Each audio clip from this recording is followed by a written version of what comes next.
Good afternoon, everyone, and welcome to Reckoning to Rise. I'm Joanna Black. I'm the founder and CEO of the Center for Economic Inclusion, and I could not be more happy to welcome you all to our Black History Month series for Reckoning to Rise once again. We are so excited to be able to kick off this month. We had a wonderful time with all of you on last week as we reckoned with tax policy and ways to make tax policy more equitable as we examined this series. And we're excited to be able to go even deeper today with Melissa Bradley and a lot of our friends from around not only this community, but across the country.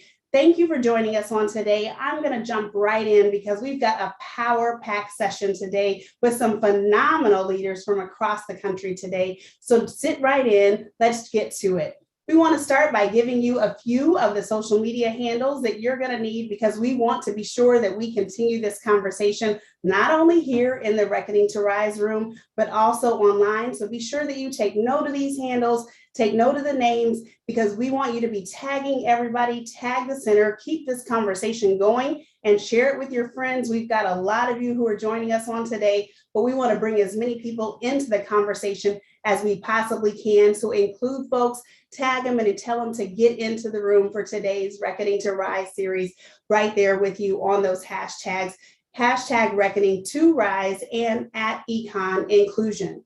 We also want to be sure that you take advantage of our restaurateurs. You know that you can find these restaurateurs and links to their websites on our website as you do all the time, because if we don't buy local, we'll be saying goodbye to these local restaurants, and we can't afford to do that. These folks have been on the front lines of our economy, and they want to stay on the front line serving us. So be sure that if you haven't already taken advantage of ordering lunch from one of these businesses, that you do so on today. If you've got an event coming up, a meeting in your office, be sure that you use one of these great vendors to cater your lunch, cater your dinner, cater a party at your house safely, so that we can continue to keep these businesses and their employees employed in our community and in our economy. All right, continue to do that. You've been so great about it so far.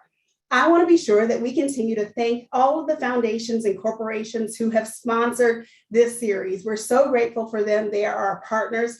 They are invested in helping us help work with you to close racial wealth gaps and build an economy that works for everyone. And we thank them. We applaud their work and ask them to continue to partner with us in solidarity on this Reckoning to Rise series and all of the work that we're doing this year leading up to our summit in June, and continuing to drive this Reckoning to Rise series forward. So let's give our sponsors a round of applause in the virtual environment here for all the great work that they're doing. I want to say a big shout out. Thank you for that big happy birthday coming there from Joel in the chat. A big thank you to you. It is birthday month for me, and I'm excited for that. And a bunch of love to all of you who have sent birthday shout outs out, excuse me, in the atmosphere already. I'm really grateful for that.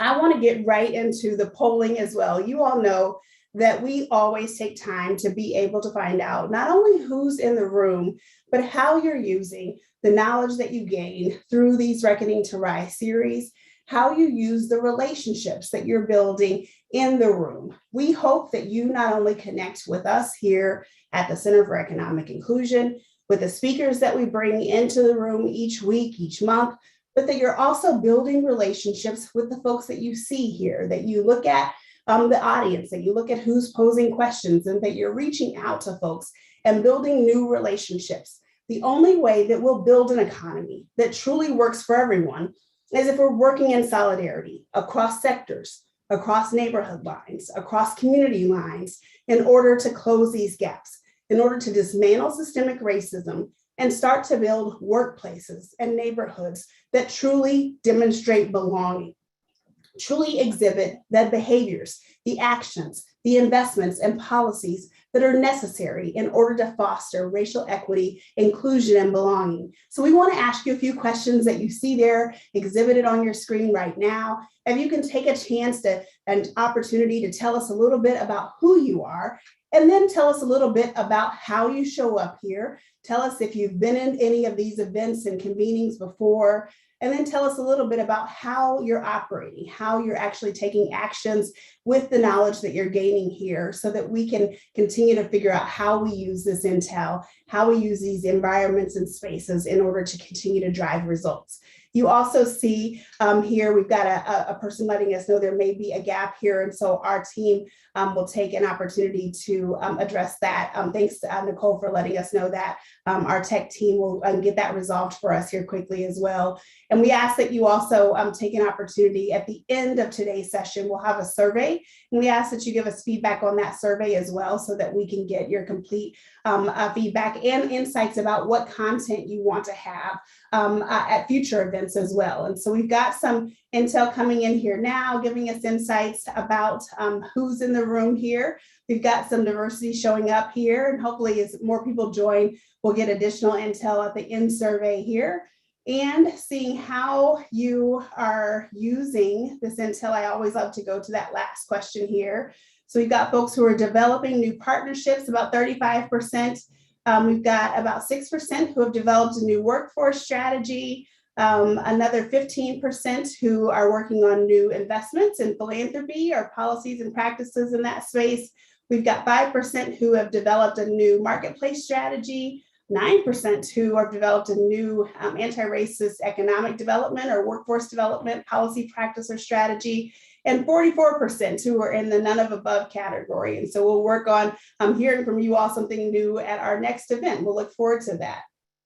All right, so we've got an opportunity to be able to move into the next portion here. I'm excited to be able to introduce a partner. Today, we promised you that we would not only have some amazing content on today, but that we had a special announcement to make. And I am thrilled to be able to introduce someone who has been a partner at the Center for Economic Inclusion, someone we have learned from for quite some time in her previous role in Chicago, the Chicago Trust, and someone who is now a partner for us. And I'm thrilled to be able to introduce her because we have an exciting announcement from Joanna Trotter, who's the Executive Director and Senior Program Officer for the Chicago and Minneapolis-St. Paul markets for global philanthropy at JPMorgan Chase. And I will introduce her now and give her the podium. Thank you. Thank you so much, Tawana. It's so great to be with you all this morning. And I've been a long admirer of CEI, so I appreciate all the kind remarks. You know, JPMorgan Chase has been in the Twin Cities now for about 17 years, and we employ over 300 people. And we're super proud to be expanding our retail presence and are opening new branches. We know that doing business here comes with a responsibility to support the community. Our Advancing Cities Challenge is an annual national competition that looks to community-based collaboratives to drive systemic change in cities across the country. And this year, we source solutions specifically designed for Black and Latino women, their families, and their local economies. Given the disproportionate and detrimental impact of the COVID-19 pandemic on women of color, we focus this challenge on serving their needs towards a more inclusive economic recovery. The competition attracted more than 200 applicants from nearly 80 communities across 34 states, each vying for this prestigious investment.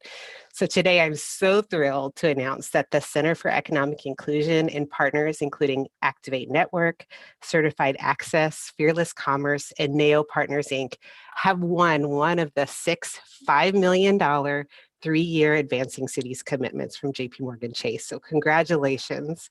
Apropos of today's conversation, this partnership called Project Vanguard will support Black and Latina women business owners in the Minneapolis-St. Paul region.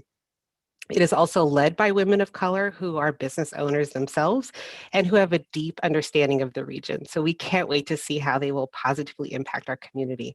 This is the second time JPMorgan's Advancing Cities grants have been awarded in this region. And on behalf of our team here, please join me in congratulating the Center for Economic Inclusion, Fearless Commerce, Activate Network, and NAO Partners, Inc. And I look forward to our conversations today. So with that, I will hand it back to Tawana. Congratulations, everyone.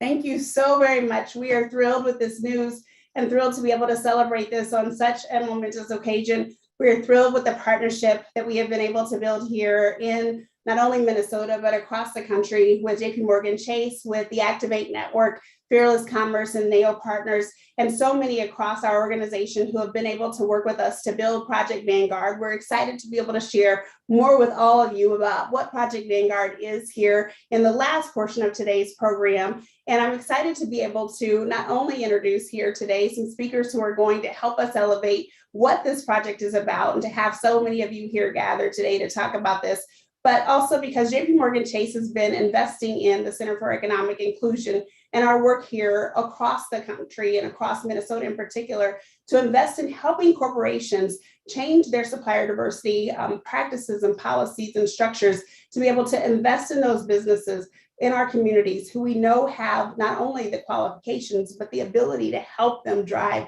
their supply chains and make sure that those supply chains are inclusive, that they're equitable, and that they're helping to build our economies. JP Morgan Chase has invested in the center's work to do this now for 4 years, and helped us now to be able to invest in the other side of that work in our communities, to ensure that those businesses owned by Black women and by Latino women have not only the tools, but also the financial capital to be able to grow and scale in growth sectors. And we're excited to tell you more about that as we move forward in today's program. And excited to be able to do that with some of the best partners in our community. So thank you so much to JP Morgan Chase, and congratulations to our partners. I also have to lift up on our team. So many across our entire organization. We say at the center, everything that we do touches every part of our team, and it truly does. We really have to, I have to lift up on our team, Andrea Firsthand, who's facilitated all of the work with our partners over a number of months in order to build this program out. And often I say to our team, I'm on stage a lot, but it takes all of our team members working behind the scenes. I also want to lift up our grant leader, Tracy Babbler, who's partnered with all of our partners to be able to write this grant and deliver it and facilitate. And Tony Tolliver, who's now stepped in and facilitating this partnership for us alongside Lissa Jones. So a big thank you to our team members who you don't see on screen today, who make all of that magic happen. I'm now excited to be able to introduce to the podium our keynote partner here in today's program, Melissa Bradley, who does not need a major introduction because so many of you all know her, a managing partner of 1863 Ventures and co-founder of the Eureka, and an adjunct faculty professor of practice at Georgetown University, McDonough School of Business. Welcome, and thank you so much for joining us on today for this conversation. You have been someone I have admired from a distance and been able to see lead and impact this very topic that we're discussing on today for so very long. Thank you so much for joining us today, Melissa. It is my pleasure, and the fandom goes both ways. It's a pleasure to be here with you. Thank you. I've heard you call yourself a serial entrepreneur, and you could easily impact the number of, or we could easily measure the impact of people and communities that you care about in so many ways. Can you talk to us about why you chose to go the extra step and also invest in entrepreneur support, coaching, and investment via Eureka and 1863 Ventures? So besides the fact that people call me crazy, sure. I recognize that I'm a very privileged person at this point in my life. And I somehow along the way, this is my life passion, to help people who look like me never experience what I experienced when I started my first company. When I came down the elevator after being told that I would never be successful because I was Black, I was a female, and they didn't know anybody who was Black female in financial services, I literally said, I will never let this happen again if I can. I had a little bit of humility, and now I'm in the chance to really make that happen. And so I have many roles, but one goal, and that is to shift the paradigm of capitalism so that people of color are not on the bottom, period. And I recognize that because of the uniqueness of the public, private, and social sectors, there's no one way to do that.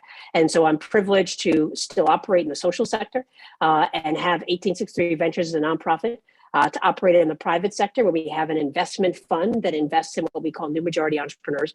And then certainly to be part of Eureka, which is indeed very much a for-profit business designed to help small businesses scale and de-risk them on that pathway. And there's lots of other stuff I do, like being a professor so I can do research, but it is all ingrained in three things. One, we set a unique opportunity in time with a historical 40% decline in entrepreneurship, 1 million new businesses, all of them mostly by Black women and Latinx women. And so for the first time, you have both a demographic match and a match of who the entrepreneurs look like. Suffice it to say, we know historically programs do not go after people who look like me. And so we have a unique opportunity to really push that agenda because the data says that's where you go. The second thing I would say is there's a unique opportunity. There's finally data, I'm a big quant person, that says if we don't do this, I mean, I've been talking about this for years, you've been talking about it for years, not just because it's the right thing to do, but because there's actually an economic imperative. And the city study said that we are losing $16 trillion in opportunity costs if we don't do this. And so that hopefully this is a moment in time where it's not just the right thing to do because we should all be caring about equity and equality, but it's the right thing to do because it's actually costing the economy a ton of money that we cannot afford to maintain our global competitive advantage. And the final thing that I would say is that in light of what's happening in the markets, and you begin to look at the fact that 50% of all businesses fail within 5 years, research that I'm currently conducting now, preliminary results say that the average age of a Black female entrepreneur is 8 years plus. So when you talk about how do you think about the future of a thriving economy, you've got to invest in these folks. And I'm privileged to be able to do that every single day. Power, power, power just came out of there. I want to underscore so many things you just said, but the global competitive advantage is screaming out at me right now. And we just made this announcement, but I've been talking to folks about it all morning, from testifying this morning at Capitol Hill via Zoom, and then spending time with media folks. And so often we get characterized as though this is charity. Okay, Tawana, you must want to do this just because you're a Black woman, so you want to go talk to other Black people. And I'm not a financial person, right? I'm not an economist, but I know this is the right thing to do, right? I've read the data, but you're a business person, you come out of a financial background. Talk more about the financial piece of this. This is motivated by math. This isn't charity for you, even though you're operating under a nonprofit piece. How have you gone about this to help people understand the math behind why this has to be where smart people, investors, business people have to be investing, and what is proven out from your work at Eureka? Yeah, so there's a couple of things. One, I mean, I think data is important. And I will admit, I underestimated how important data was in the beginning. And I realized that as I showed up in places and spaces, well, I could tell anybody what my opinion was, but if I didn't have the data, it really didn't stick. And so I just call that as a shout out that anybody, you don't have to be a researcher, but anybody who is really committed to changing this negative narrative, particularly about Black and brown entrepreneurs, we have got to start investing in more research and more data so that we have the right points. The good thing is there are many organizations out there who are doing a great job, like AEO with the Tapestry report and many others. But what the data says is twofold. There's a reactive piece, and then there's obviously a proactive piece, right? The reactive piece is that it is costing money, right? That city report talks about lost taxes, lost wages, lost value in communities around property value because of the historical redlining that has happened. And I did have the privilege of serving in Treasury under Clinton. And so literally saw firsthand of how policies just are completely false in terms of understanding the value of Black and brown communities.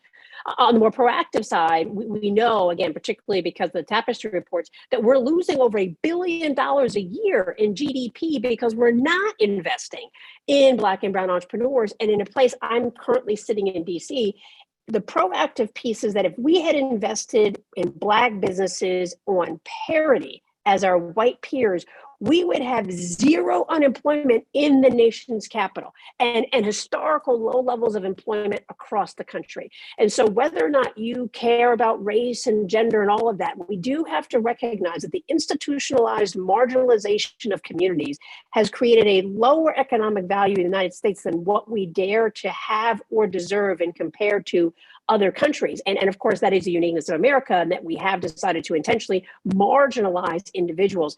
And so when you talk about what makes a vibrant, healthy economy at a federal, state, or local level, it's about GDP. It's about job creation. It's about purchasing power. And we already know that African Americans have the largest purchasing power in this country. So it is just baffling to me when we look at some of the states that have already tipped from minority to new majority, that we continue to underinvest from venture capital.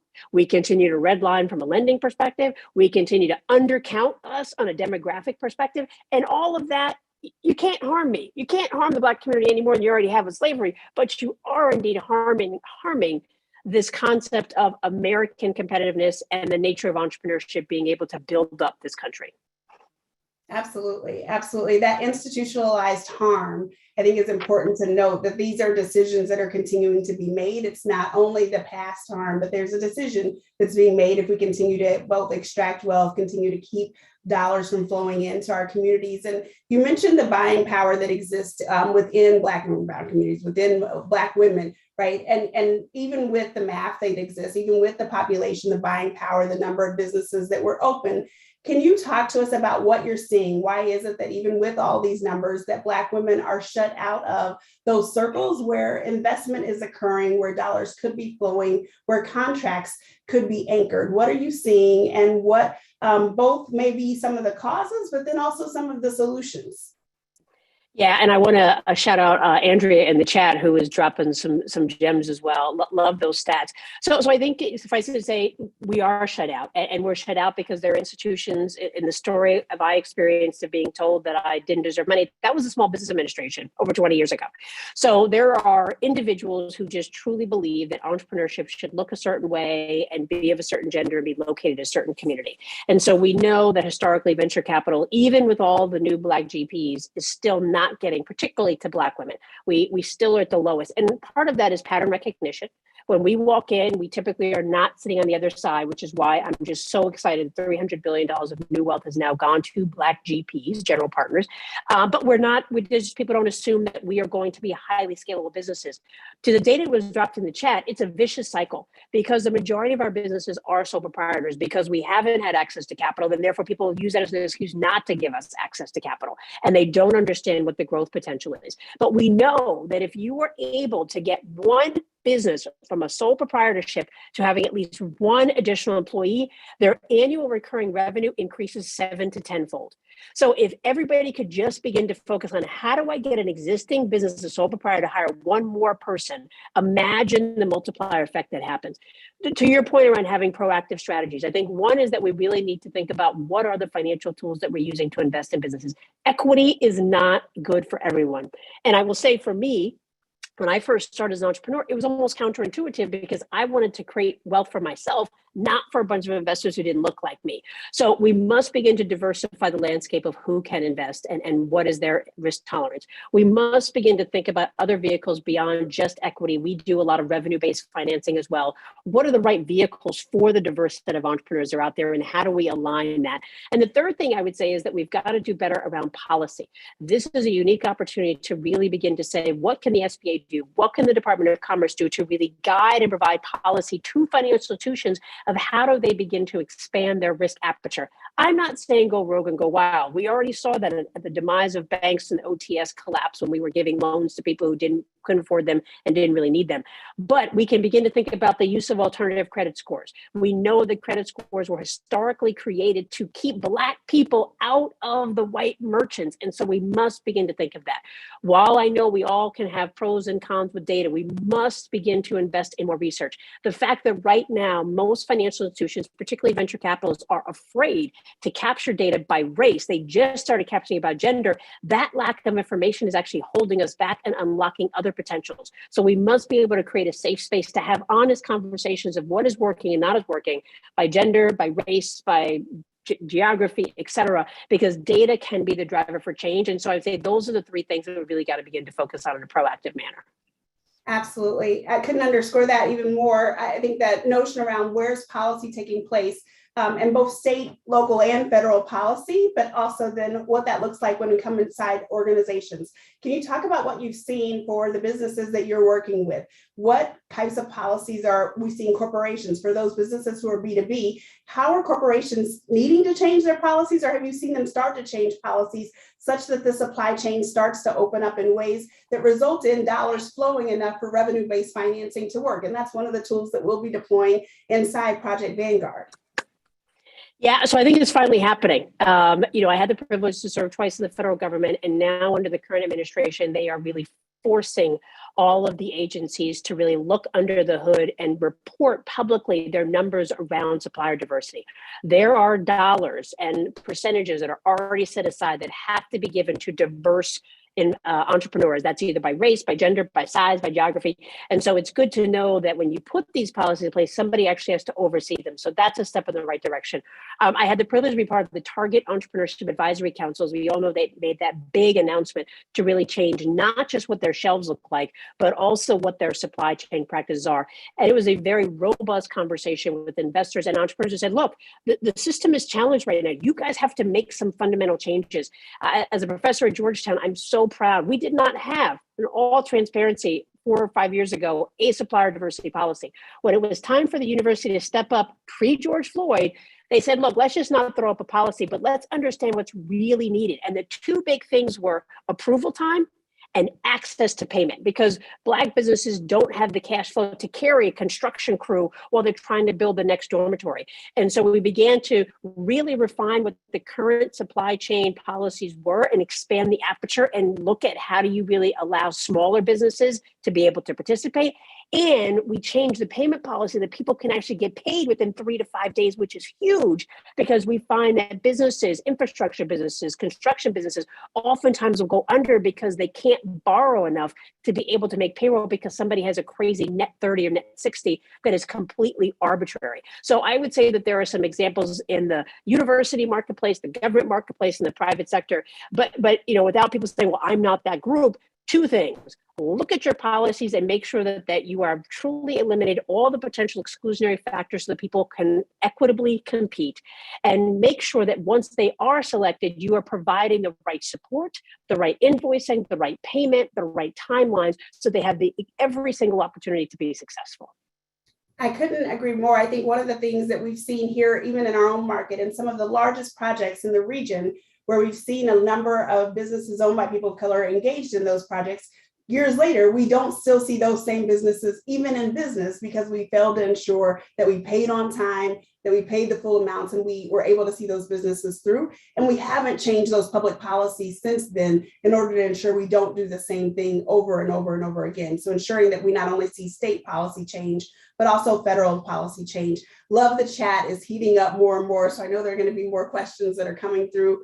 I want to ask you, when you look at your firm, 1863 Ventures and Eureka, the businesses that you're investing in, those that you're providing training to, we've seen the statistics in the news, the tremendous success that women-owned businesses, women of color-owned businesses have experienced even through the pandemic. And it is startling compared to all of the data that we see on a normal basis about the number of businesses owned by our people who have closed. Talk to us about your formula for success. What does it take in an economy like this to win? So we asked that question. We went out to see how people were doing. And the biggest, because we said, are you still alive? Are you still up and running? And they said yes. And for the 5% that did not make it, it was for two reasons. One, they were in a supply chain business and their stuff was literally stuck on a boat and they had no sense of when it was going to come, and or they had lost a family member to COVID and were forced to just step in, and they had to step away from their business, which is not uncommon because hopefully we're all familiar with this concept of the black tax, where we always are enduring more than the average person. But the biggest reason why people said that they were successful is because they understood how to manage their cash. We are not a program that sits there and talks about how to pitch and fundraise, and this is what it's going to look like 3 years from now. We are like, do you have a QuickBooks account set up? Are you setting aside reserves? Do you understand cash flow management? Are you, as the founder, actively involved? Because that is not an outsourced activity.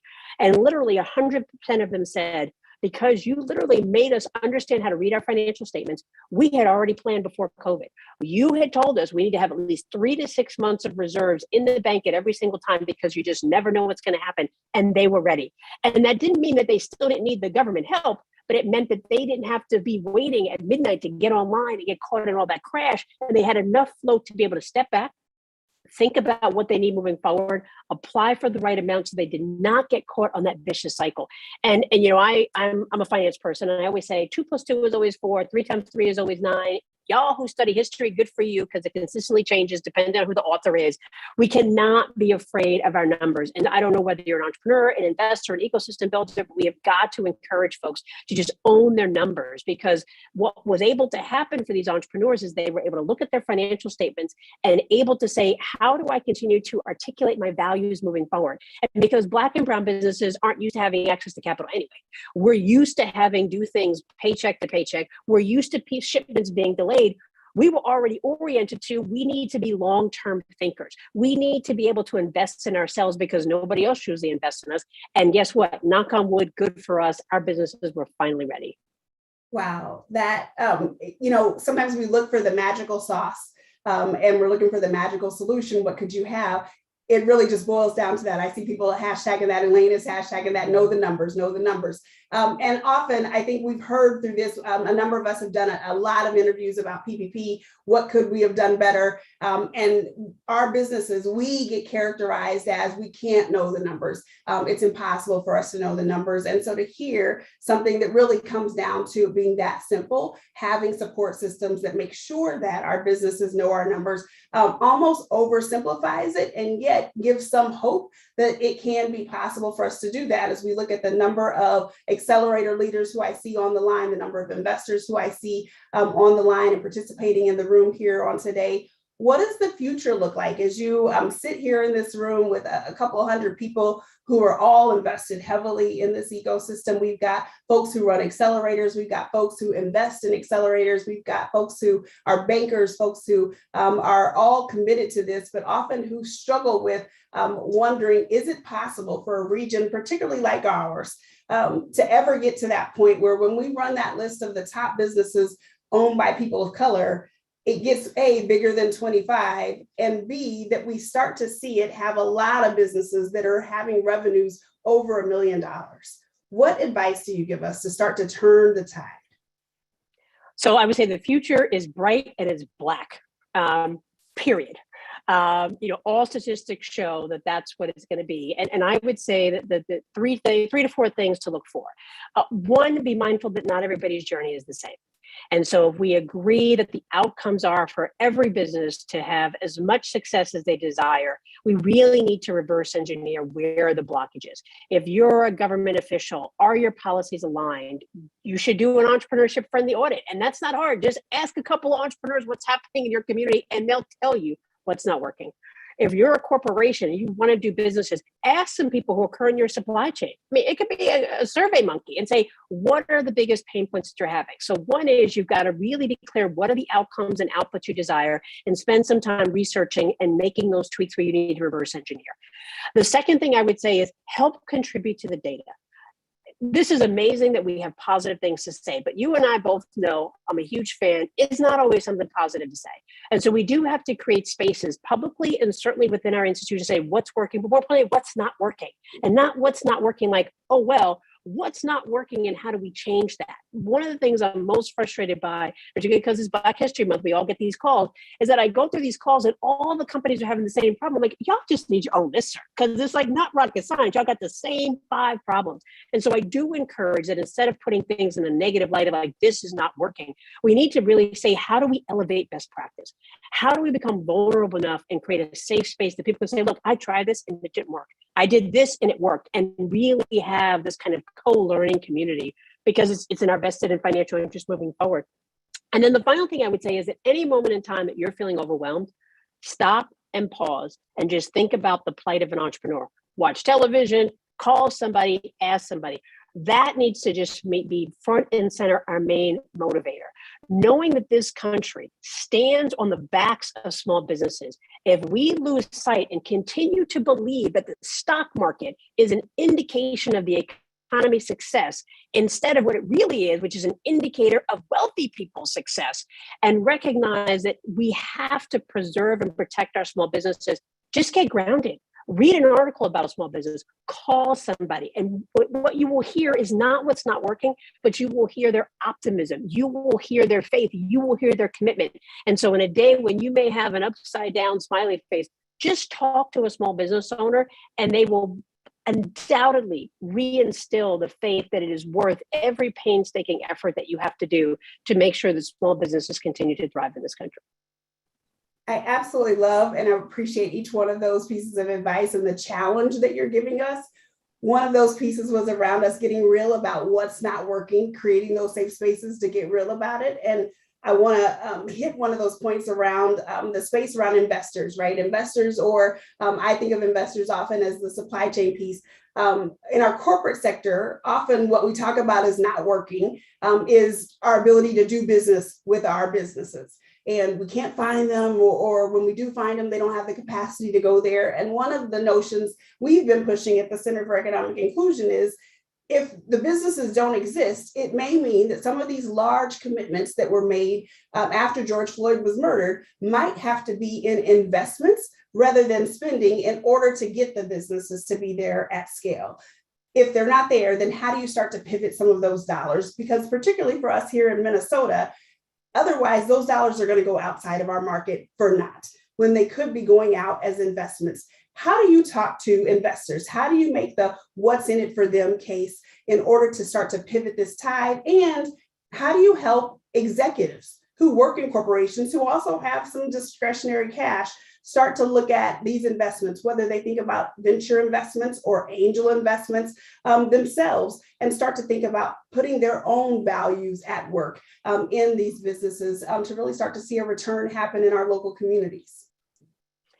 Wow, those are some great questions. And luckily I get to have those conversations every day. I won't say the company, but I had an hour-long conversation yesterday with a company who kept saying, so this is our program. And I'm going, but what's important to you? Is the program important, or are the outcomes important? And at the end, we ended up revamping the entire program. And so I think one is being crystal clear on the outcomes and make sure that they're win-win-win outcomes that work for the company, outcomes that work for the constituency, and outcomes that work for the community. Those are my 3 C's: company, constituency, and community, because I realize everybody has different constituencies. So that's the first thing. And then think about what is the context upon which I can be successful. I'll give a very practical example. Everyone's like, well, I want to improve supplier diversity by X%. I'm like, that's great.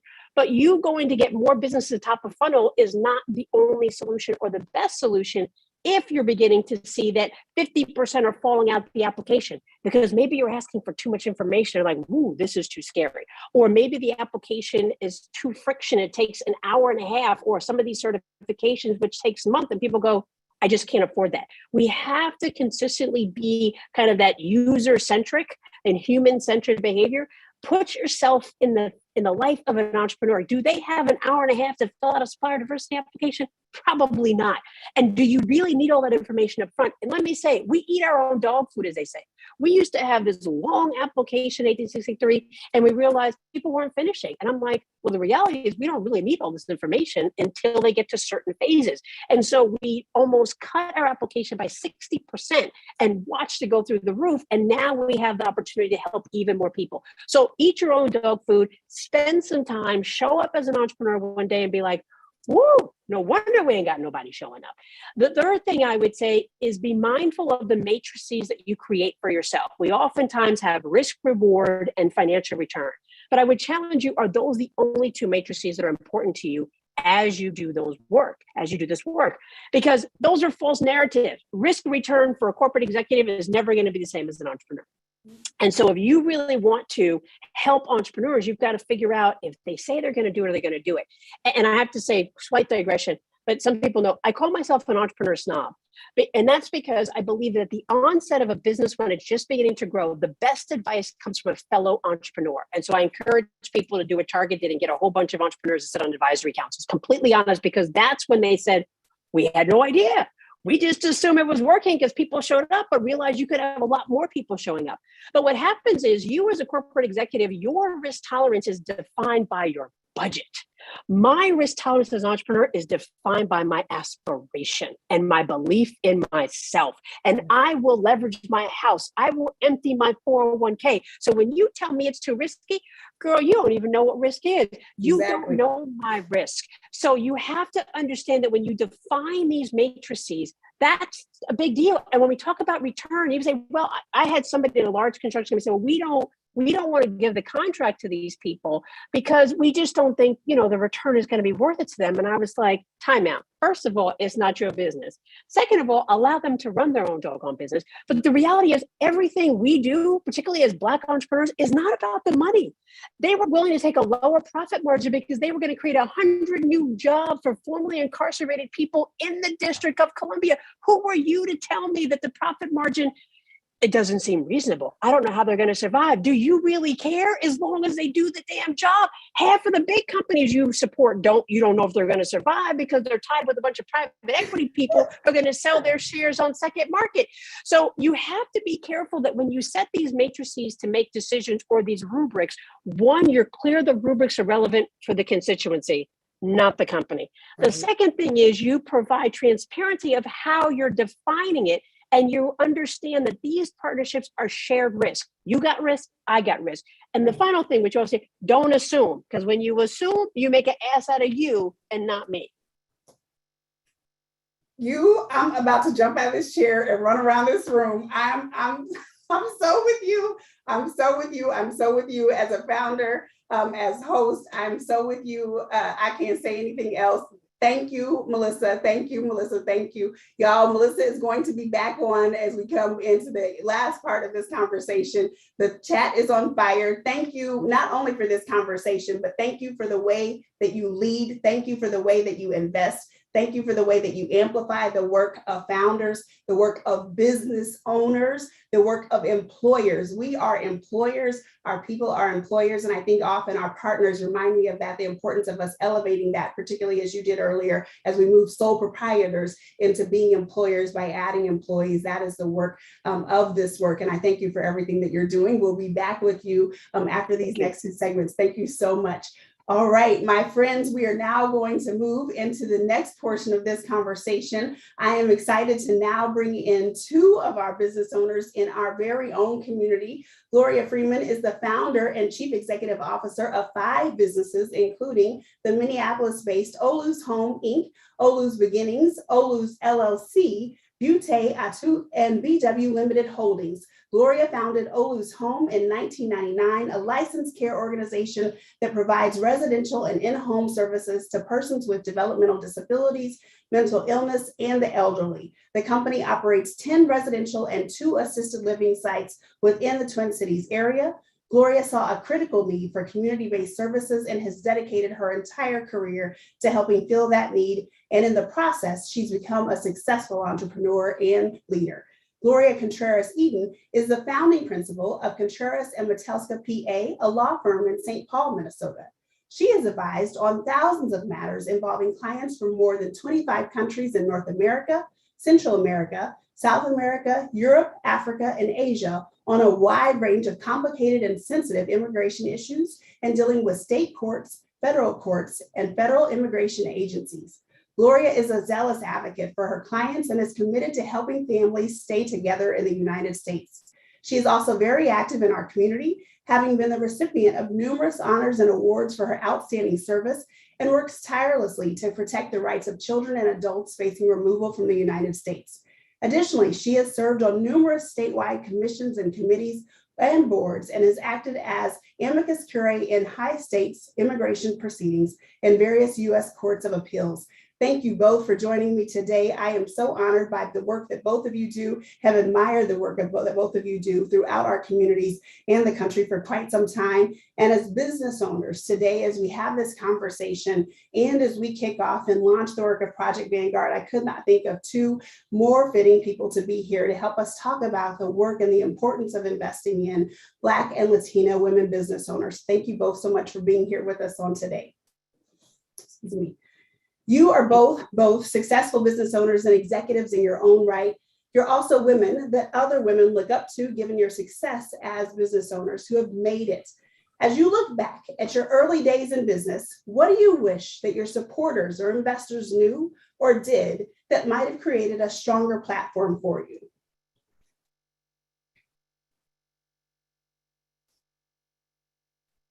Go ahead. 2 Glorias. So I'll go ahead. Which one? Gloria Freeman. Okay. Oh, I thank you for having me on this program. And I just loved Melissa and the information she gave us today. And I would like to say that your question was that you wanted to know how my supporters could have supported me during the start of my business. And when I think back on it, when I think of supporters, I think of my peer group and I believe that they contribute a lot to help support me. But there were times where I felt like, as an entrepreneur, you're on this island by yourself, and there's no one that looks like me or has an organization that's building, and it's very difficult sometimes as a Black female entrepreneur. But I think when I think back on my progress or my growth, I think that I could have had more support by understanding more about what it means to run a business. Like Melissa said, that it was my passion that kept me going, not the fact that I'm going to make a lot of money. It was my desire to support people in that community, people that were severely mentally ill because of some issues within my immediate family. So that was a goal for me. It was a goal for me to also create a legacy for my family. And so I didn't necessarily have a lot of support around me in that area, because most of the people that are around me were not entrepreneurs. They didn't have the knowledge to be able to give me support in that area. But I would say that I always received, I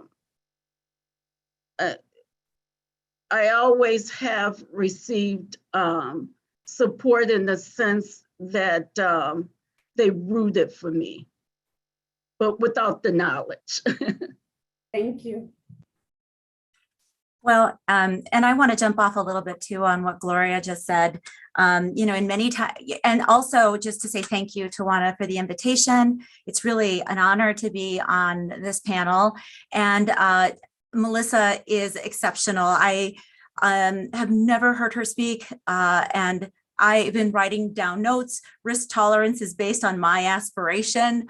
I love it, and it's exactly what Gloria Freeman has said.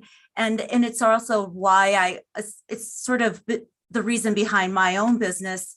When I was growing up in LA, the daughter of immigrants, high school dropout, I had no idea that I would become a lawyer or a business owner. But when I think about sort of my own journey, and I think about the supporters, I think about how even the journey really started back then, even when I wasn't a lawyer and I was struggling, because in many ways it was those experiences and that suffering and some of the harshness that I experienced that really fueled me when I decided to become a lawyer, and then pursued opening up a practice.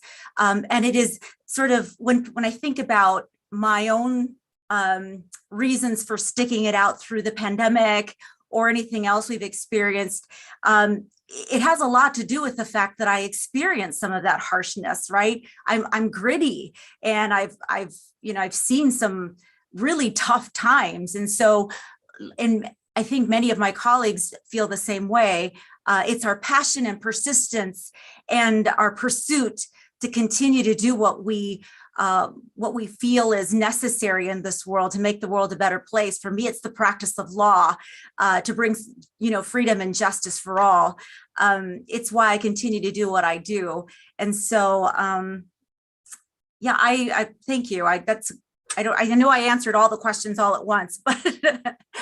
No, I absolutely love that. Both of those answers. And in particular, we often in this work And in the work of growing businesses as a whole, we talk about the numbers a lot, and Melissa certainly highlighted the data. At the center, we highlight the data a lot.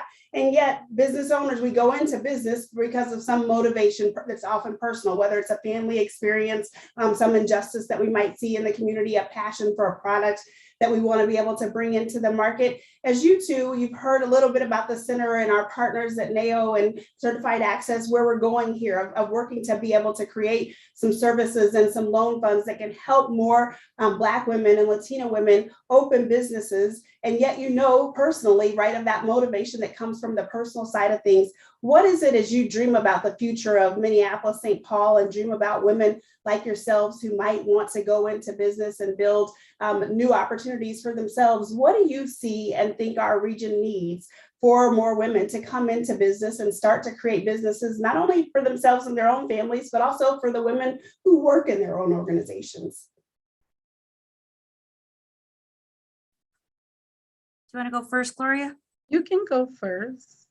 Okay, I think one of the biggest things as people look to invest in businesses and businesses of women of color, particularly Black and Latina women of color, I think, you know, the way that I think Melissa hit on this, it's the way that we look at how we invest and how we choose to invest. You know, Melissa was talking about that matrix of how oftentimes, you know, an investor may first come to me and ask me for my business plan or my financials or projected revenue or income sources, but very few or none ask me about my story, you know, when I first started.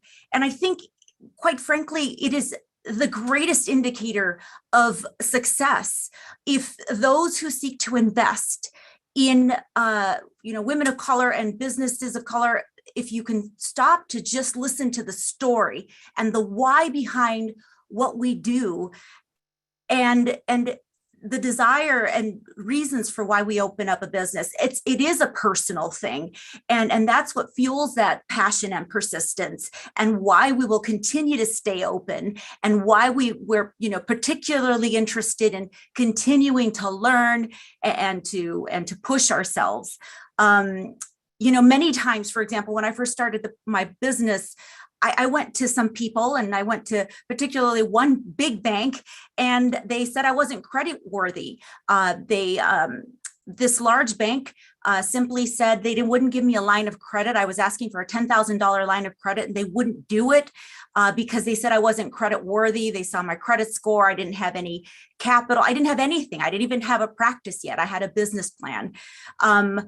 But then a local bank in the community at the time called Western Bank, it's a community-based bank. The banker stopped and took me out to lunch, and she heard my story. And it was through that relationship that I then built my practice. They gave me a $10,000 line of credit. Well, millions of dollars in deposits later, that bank is still my bank. And it goes to sort of show that I think when you invest in folks, taking the time to listen to our stories. And then I also think too, it mattered that the community bank had people who looked like me. It was a bank that was in my neighborhood. It was in Frogtown. It was, you know, the bank felt like home to me. And so, you know, oftentimes the financial industry looks a certain way, but it doesn't need to be in downtown Minneapolis in a gorgeous bank or in a gorgeous building. It could be in Frogtown. And you know, my point is that I just think that we need to look at how we and who is making those investments and how they're making decisions. The matrices of old are not going to be the ones that determine success in the future. And so I love Gloria's story as well, because we spend a lot of time together. And so Gloria, you have to tell them your story as well. Yeah. Well, I guess, yeah, I think one of the most important things is knowledge is the key. And something like that. So I started my business with the rental property and one particular client that left me after 3 months. And I had to pay rent and I had to do that, but I continued to go. I continued to move. I continued to believe in myself. If nobody else believed in me, I believed that I was going to make it. I had no idea that I was not going to make it. So moving fast forward, I end up with about 3-4 residential sites, or maybe five residential sites at the time. And I had a credit line because someone from another company was very nice to support me and co-sign for my very first credit line. So I went to the bank. I've been banking with them. They see millions of dollars generated through my bank. I was ready to buy a commercial building. And I knew that. I wanted to buy a commercial because I believe wealth is created through real estate, through land. And I went to my bank, had no idea they were going to shut me down. They said no. I was shocked. And I do want, so knowledge helps. At the time, I couldn't understand it. And I still have an issue with it, but I understand that sometimes a bank's agenda is not my agenda. And so, and I think as a woman of color, if we start to understand their language, we know what to do. We know how to make our next step as well. And so what happened was my banker there knew that they had their own agenda, and he called me and asked me if he could take my package to another bank because he believed that I was capable of getting this loan. And it happened to be the same bank that Gloria banks with now, which is 21st Century Bank. And they came to my office, treated me like a customer that they wanted to do business. And actually, Greg is still one of my bankers. I have more than one banker, which is important too. And he sold himself to me that I should do business with them. And that's how I end up getting the commercial place that I office my office in now. And I guess the moral of what I'm trying to say is keep learning, keep learning, because there's a lot of information out there that we need to know and continue to grow. That's how we're going to continue to grow. I really love both of the responses that you each gave. And one of the things that's really coming out loud for me is the relationship and knowledge sharing that the two of you have as well. And that's one of the core components of the Project Vanguard that our organization is launching with our partners, because we recognize the immense value of social capital in our communities, in both of our communities, and also for business owners, that so often we have to be sharing knowledge between each other. And this world can seem daunting if you don't know.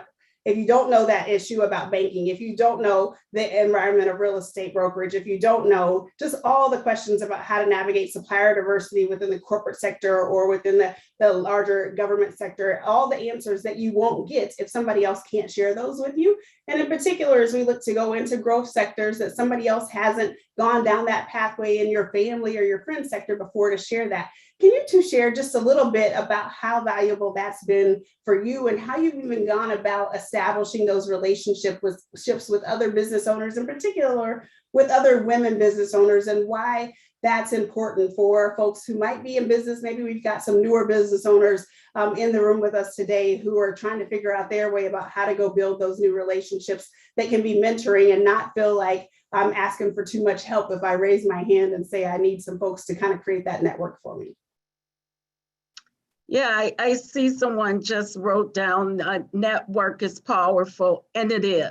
It's very important. I'm a part of several, I'm a member of the WPO Women President Organization. I'm a member of Women Elevating Women. Shantara and I were just talking about that before. Betty Hines is a lady that runs, and this is a network that's geared towards women of color, which I feel very good about being a part of that organization because, you know, most of the time we walk into rooms, you said it earlier, no one looks like us. No one, you're always felt like you're an outsider. You always feel like you're an outsider. So this network, this one network I'm a part of, is like the girls' club. But I also remember growing up, you know, I was taught that you can't even trust your girlfriends, right? Someone that looks like you. And I think the narrative is changing right now. And I feel so good about that. I've met with Shantara that has the Fearless Commerce and what she's doing with the women of color getting, you know, it just warms my heart to know that we're changing that narrative now where we can trust one another, because I believe that that's part of the process to create more women of color in business, because now we know we can support one another freely. We can be honest with one another when we see that they might be going down the road that they shouldn't be going down because of my experience, and just making sure we're good with one another. I just, and networking, knowing your banker, having coffee with. One time I was on the phone with my banker here in the office, and someone said, well, who were you talking to? I said, my banker. They're like, oh my goodness, you talk to your banker that way? I'm like, yeah, that's my friend too, right? That's someone I trust, that I do business with. He knows a lot about me. So create those powerful relationships, and that's not just having coffee with them or, you know, getting together every so. It's really creating real relationships, because that person is going to go fight for you at the table where you're not invited at. Yeah. And I just love it. I echo everything Gloria Freeman said. I do think it's about the relationships with other entrepreneurs. I've had the opportunity to have lots of friendships, connections, networking groups. The greatest friendships and the closest relationships that I have, and I consider Gloria Freeman one of my closest girlfriends. I love you too. They are entrepreneurs, because entrepreneurs know everything that I go through, right? We share detailed information. We'll share private financial information with one another. They know about my multiple marriages and my problems. They know that sometimes I feel like I'm walking, you know, every day that I walk into the office. Sometimes I walk between a breakdown and a breakthrough, right? And I don't want to tell my staff that, but I could tell my colleagues that, my entrepreneurs, because they get me, they get how hard it is, and they get the struggle. They know that I come home at 9 o'clock at night, and they know that I wake up at 4:30 in the morning. They get me in such a unique way. And they also understand that I need to do what I do because I love my clients, my community, my country, right? So they know that it's an imperative for me to be this lawyer that really believes in the ideals of freedom and justice for all, and not just for those who are, you know, white or privileged. But at the end of the day, I think Gloria's point about pushing those friendships and relationships and sharing your story with your colleagues, it's also, I think, really important that we're given those opportunities. Like Ernst & Young just started a new entrepreneurs program, and I was part of the initial cohort. Hundreds of entrepreneurs, Black and brown, across the United States were put together, and we fused together. I mean, we became friends immediately. So now I have this network across the country, and Gloria is opening up doors for me as well. And I think the future is bright. It absolutely is. It absolutely is. Well, Gloria, we speak your name as we honor you. We thank you for not only your business ownership, but the way that you lead and steward community and trust within the network of not only women business owners, but all of us. And I say a personal big thank you for being a part of this Reckoning series on today. We will be continuing to partner with and elevate your work in our community as we move Project Vanguard forward. And a big thank you to you.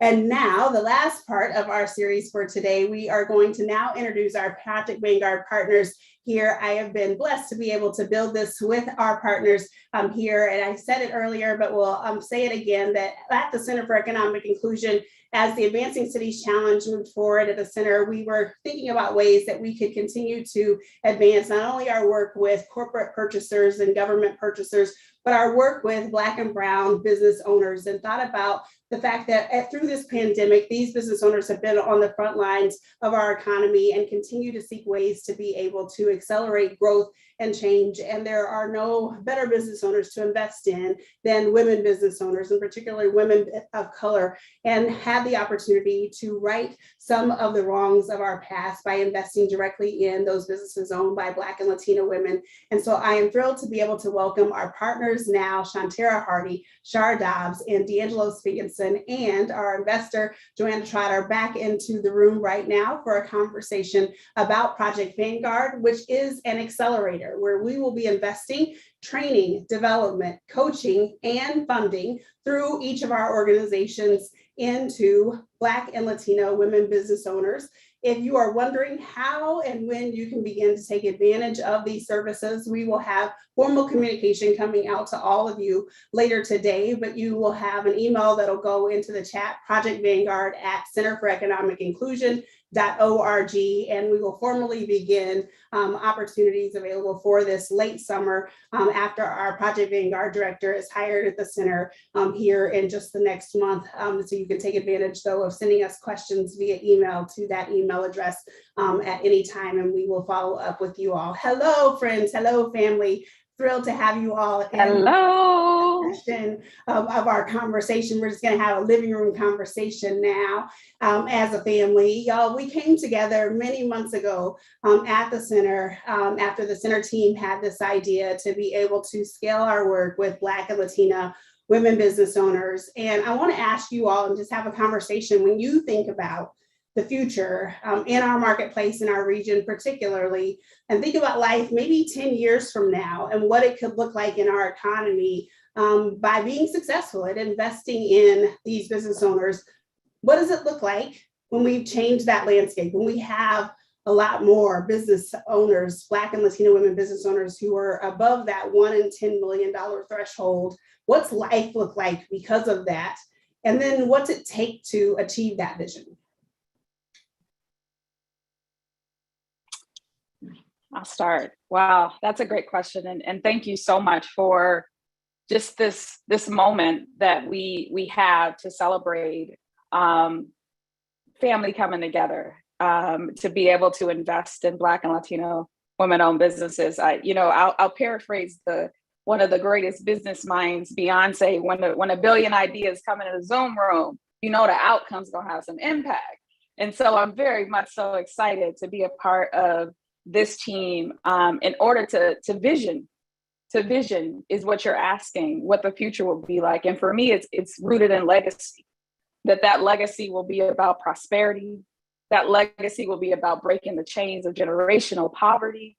That legacy will be able, as simply for many of our communities, to breathe clean air, because we're making smart investments in policy and smart investments in the people that are driving our economy, which oftentimes in most communities start with Black women and Latino women. And so I'm very excited for that. And I can see it because I'm gonna claim it because it is, and it is so. And so I'm excited for us to do our part in order to nurture a seed that was already planted by our ancestors to be great. And so I'm excited for what will be.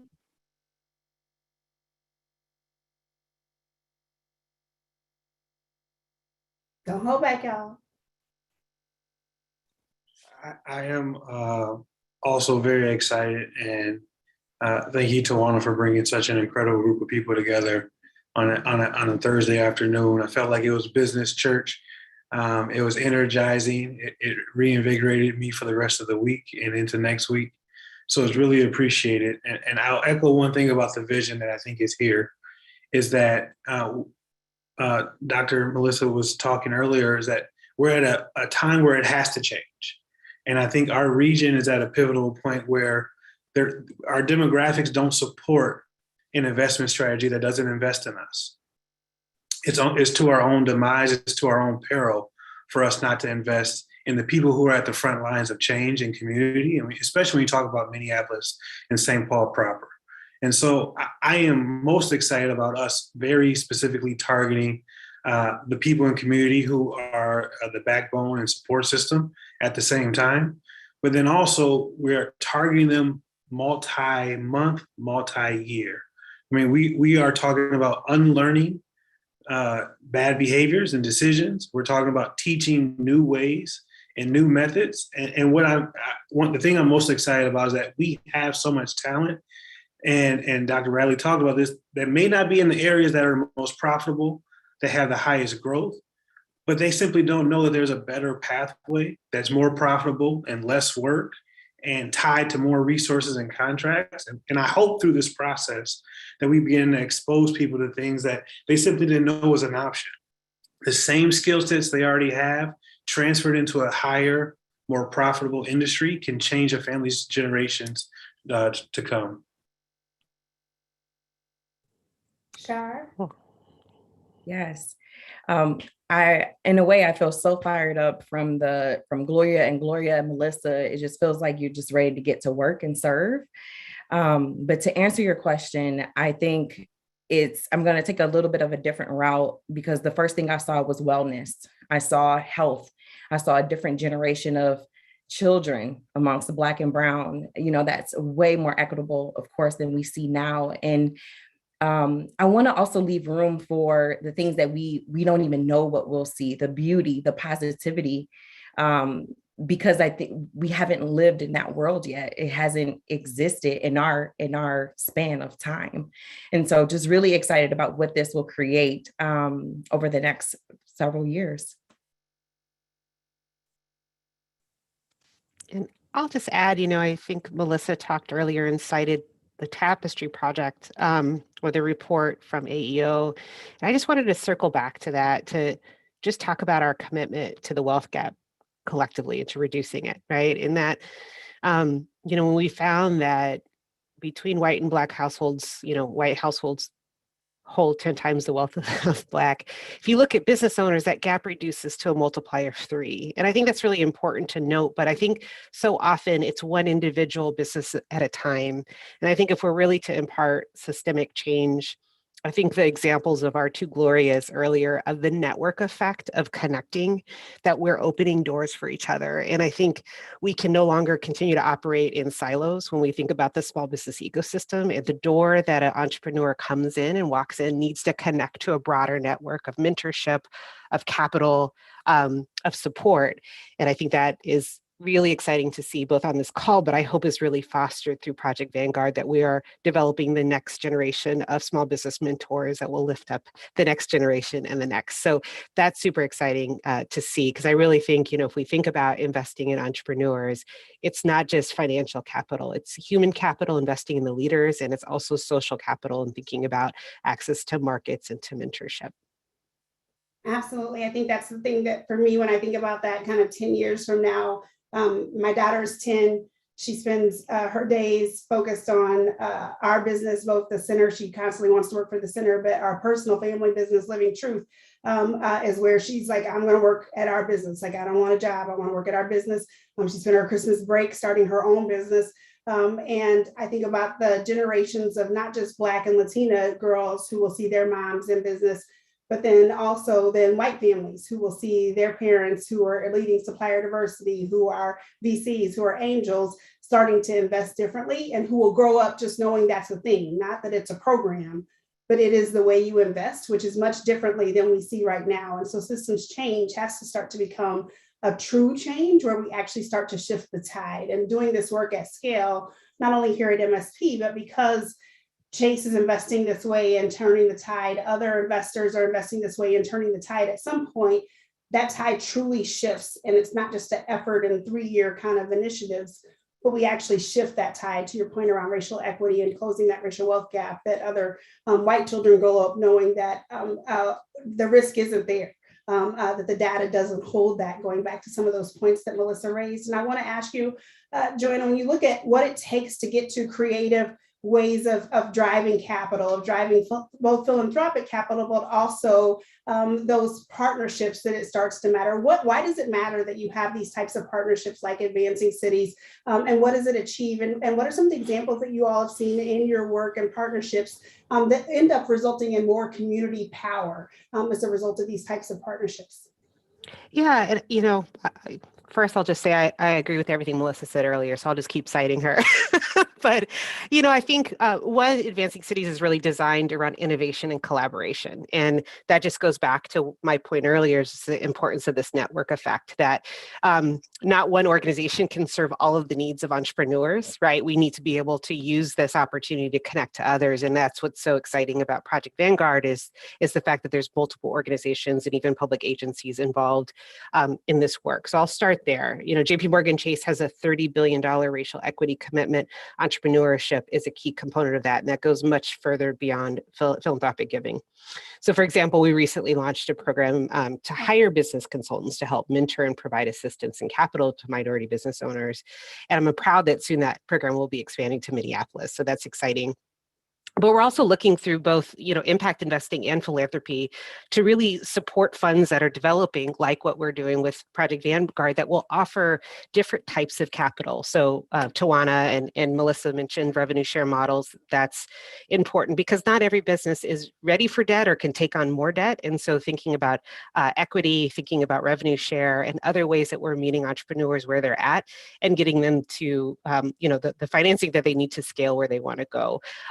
We've also expanded our Entrepreneurs of Color Fund that really has assisted more than 3,000 businesses. And it's a collaborative effort with other financial institutions around low-cost debt and working with community development financial institutions. And then, programs that really help scale. So we've worked with MEDA here in the Twin Cities around Ascend, which is really helping to take entrepreneurs to the next level through expert technical assistance. So it's really, it's a range of all and making sure those networks are available to entrepreneurs so that we all know what each other's doing and can, like Gloria mentioned, her banker walking her over to the next financial institution, knowing that they could help her is like knowing who's doing what and what lane we're in, and that we can make those connections so the entrepreneur is not having to do all that work on their own. So that's really exciting to see that that's happening here in the Twin Cities.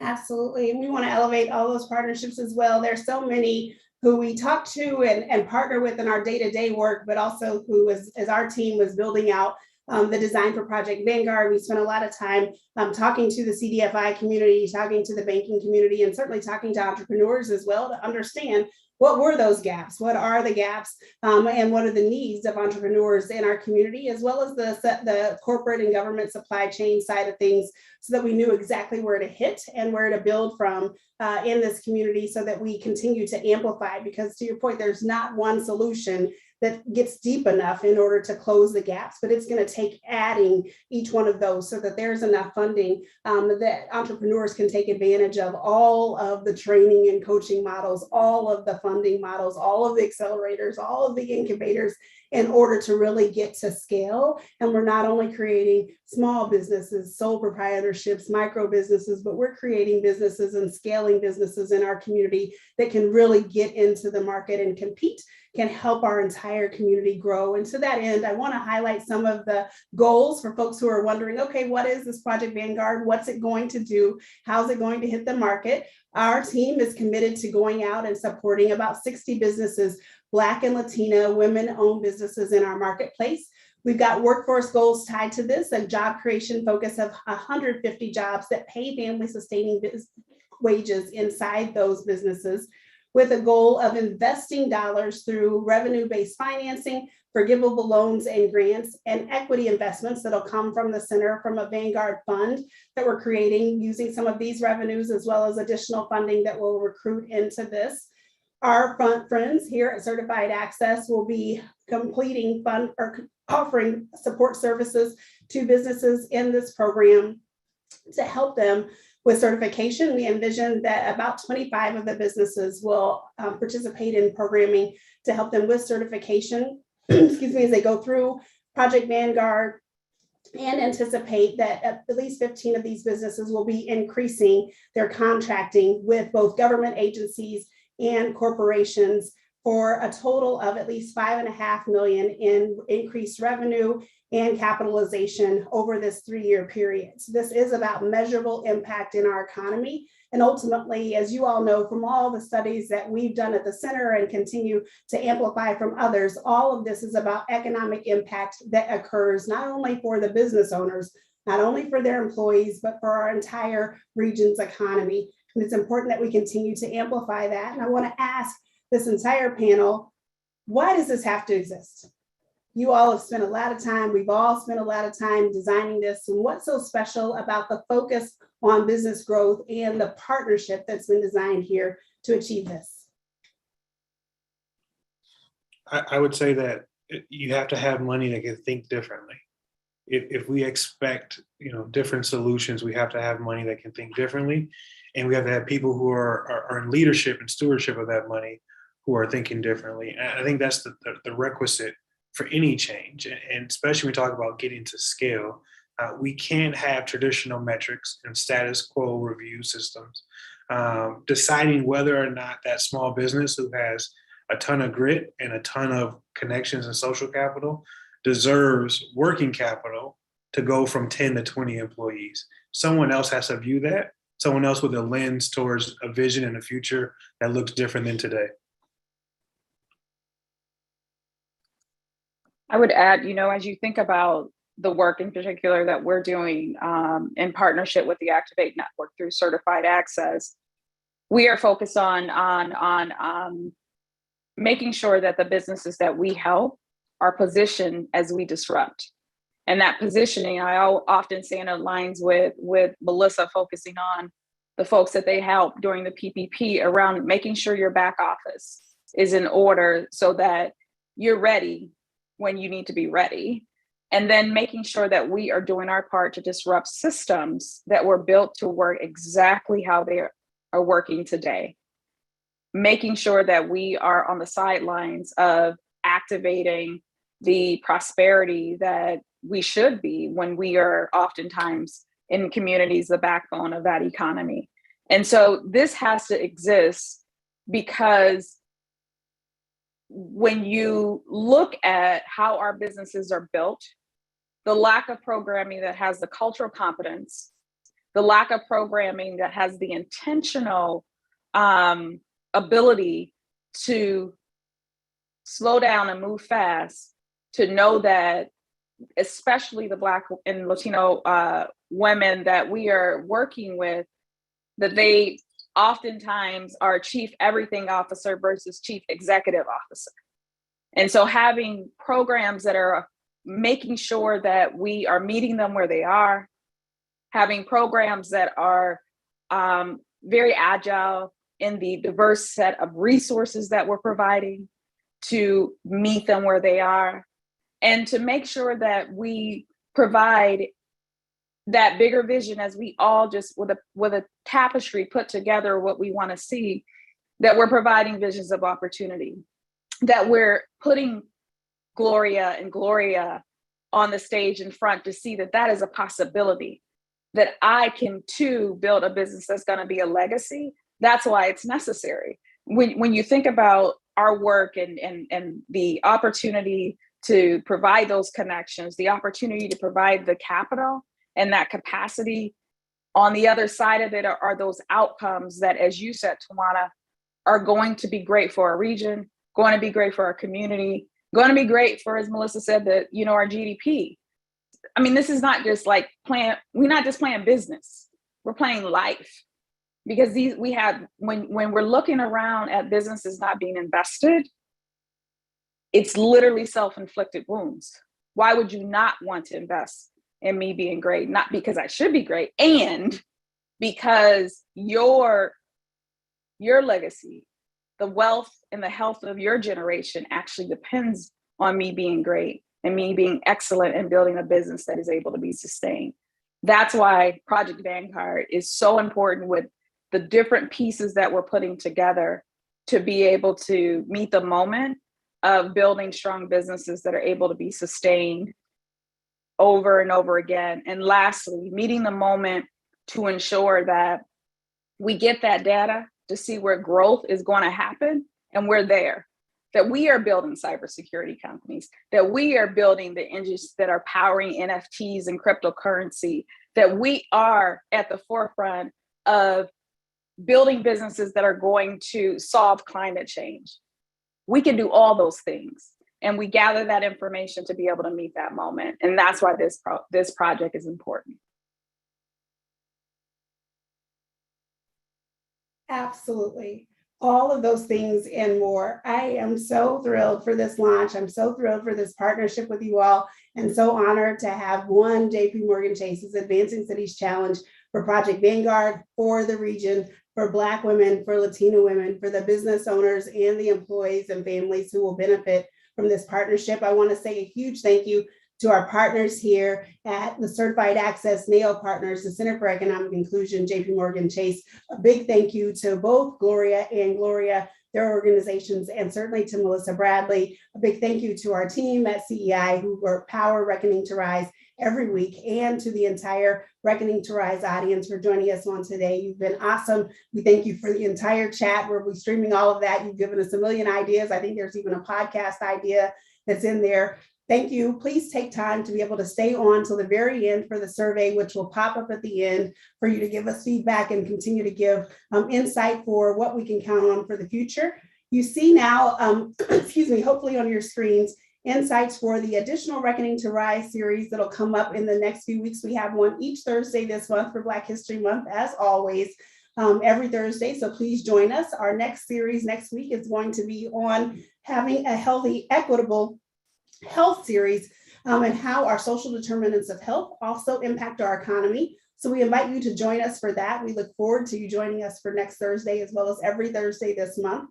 We also want to encourage you to be sure that you register for that so that you can be sure that you get in for that. As always, we also want to remind you to take advantage of the Comcast Rise opportunity for women-owned businesses. This month, they've got another opportunity for women-owned businesses to compete for grant funds that will help those businesses to continue to grow, which is particularly relevant for today's conversation. And lastly, we want to remind you to take advantage of the Racial Equity Dividends Index. Many corporations here just recently were recognized for their participation in the Human Rights Campaign Index, and particularly how well they're doing for inclusion of our GLBT populations. We want to be sure that those same businesses and all corporations and businesses across our region are measuring our success on the leading standards of inclusion and equity for racial equity, and the Center for Economic Inclusion is your partner in doing so.